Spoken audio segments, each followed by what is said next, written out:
Hi friends, இன்றைக்கி காலையில் பிரேக்ஃபாஸ்ட்டுக்கும் லஞ்சுக்கும் நான் என்ன சமைச்சேன்னு பார்க்கலாம். இன்றைக்கி காலையில் சாப்பிட்றதுக்கு இட்லி செஞ்சுருந்தேன். இட்லிக்கு டிஃபன் சாம்பார் செஞ்சுருந்தேன். சிறுபருப்பு போட்டு தக்காளி வெங்காயம் பச்சை மிளகா அதுலேயே போட்டு குக்கரில் 2 விசில் வச்சு தாளிச்சு எடுக்க வேண்டியதான். அந்த சிறுபருப்பு சாம்பார் ரொம்ப டேஸ்ட்டாக இருக்கும். மதியம் சாப்பிட்றதுக்கு சாப்பாடும் செஞ்சுருக்கேன். சாதத்துக்கு மீன் குழம்பும் வச்சுருக்கேன்.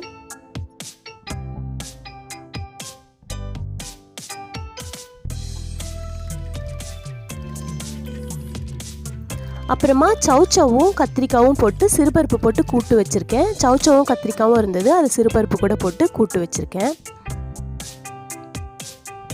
அது கூடவே மண்தக்காளி கீரை பொரியல் பண்ணியிருக்கேன். அதில் சிறுபருப்பும் தேங்காவும் போட்டிருக்கேன். இந்த கீரையில் ஒரு சிறு கசப்பு இருக்கும், அதனால் தேங்காவும் சிறுபருப்பும் போட்டு செஞ்சால் சூப்பராக இருக்கும். கொஞ்சம் காலிஃப்ளவர் இருந்தது, அதையும் ஃப்ரை பண்ணி வச்சுருக்கேன். அவ்வளோதான் ஃப்ரெண்ட்ஸ், இன்றைக்கி காலையில் எங்கள் வீட்டில் பிரேக்ஃபாஸ்ட்டும் மதியம் லஞ்சுக்கும் நான் என்ன சமைச்சேன்னு பார்த்தீங்க. உங்கள் வீட்டில் நீங்கள் என்ன சமைச்சிங்கன்னு மறக்காமல் கமெண்ட்டில் சொல்லுங்கள்.